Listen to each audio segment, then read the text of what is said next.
gambaran ini time period. Jadi ini situasi fixed asset dan current asset posisinya. Nah, ini permanent plus spontaneous financing di area sini. Kemudian short term plus spontaneous itu di area sini. Ya, jadi nanti ini akan jelaskan ini temporary, permanent ya di area sini dan juga atau short term juga sih. Oke. Ini self liquidating debt principle. Jadi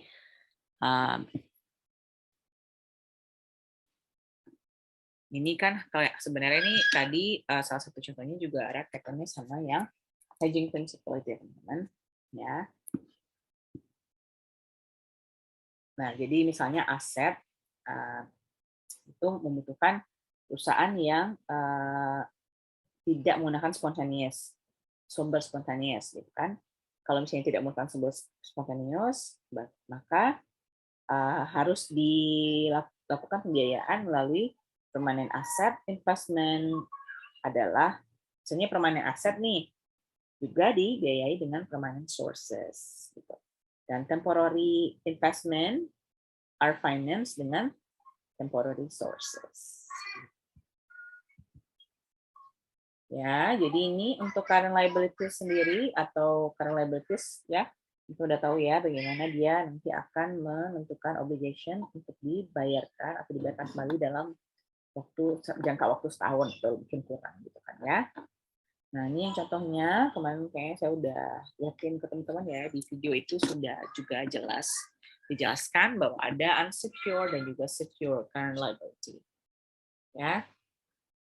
Kemudian juga ada istilah yaitu nah ini yang ya penjelasan ini kemarin sudah ada kan ya di video sebelumnya. Teman-teman nanti bisa lihat lagi. Nah, kemudian juga kan di sini juga ada istilah misalnya cash conversion cycle atau siklus konversi kas. Nah, dalam pengelolaan modal kerja ini teman-teman itu kan meminimalkan modal kerja dengan syarat modal kerja itu harus cukup nih untuk bisa dia membiayai kegiatan operasi perusahaan. Jadi meminimalkan modal kerja itu dicapai dengan mempercepat penagihan atau misalnya meningkatkan perputaran dari si persediaannya, turnover-nya, ya atau mengurangi pembelanjaan kas. Jadi tadi tambahan ya untuk yang siklus konversi kas itu adalah bagaimana pengelolaan modal kerja ini tuh bisa maksimal dengan perusahaan itu meminimalkan modal kerja dengan syarat modal kerja itu harus cukup nih agar bisa nanti operasional perusahaannya dijalankan. Ya, contohnya nih ya, nih saya bisa contohkan misalnya kayak di toko, nah itu toko baju, kayak misalnya sebuah toko lah mau jual apapun,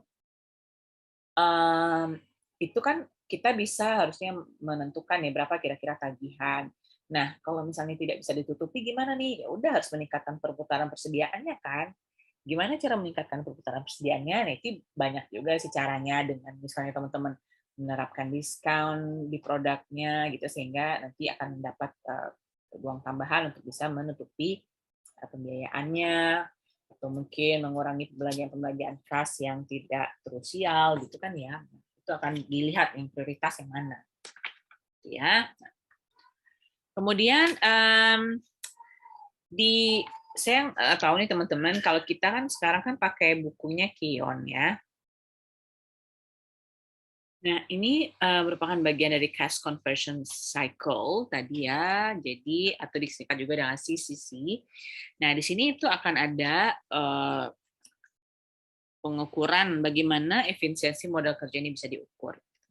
Nah, jadi ada istilahnya kan CCC ya. Kalau CCC ini kan cash conversion cycle ya. Nah, jadi cash conversion cycle ini sebenarnya adalah jumlah dari sales outstanding ya, jumlah hari dari sales outstandingnya. Kemudian dalam hal ini juga ada jumlah hari dari sales outstandingnya berapa. Nah, kita lihat satu-satu ya. Jadi pertama itu ada, jadi kalau cash conversion cycle ini itu dapatnya dari day of sales outstanding ditambah dengan day sales inventory, kemudian dikurang dengan day of payable outstanding. Oke. Nah, oke, jadi scrolling. Nah, oke, bentar ya.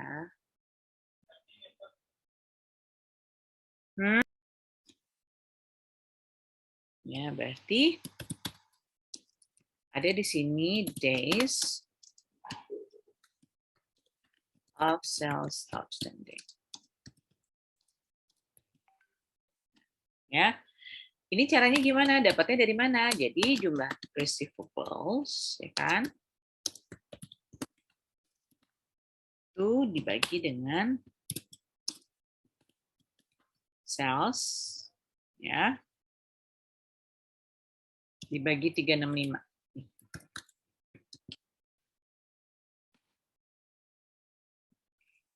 Kemudian juga ada lagi nanti days of sales of inventory atau DSI.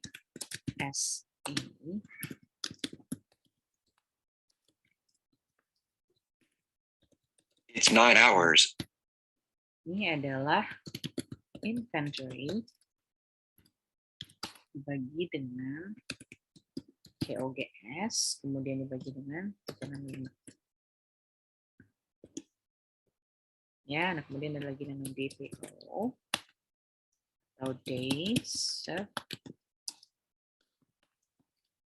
payable outstanding.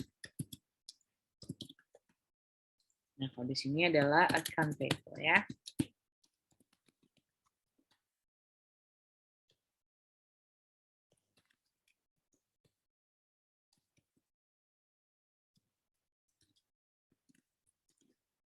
Oke.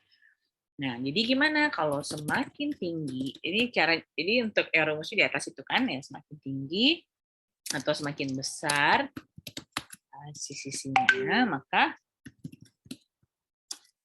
semakin tinggi juga dari modal kerjanya. Nah, untuk menurunkan sisi ini bisa dilakukan dengan cara gimana? Nah, mempercepat dari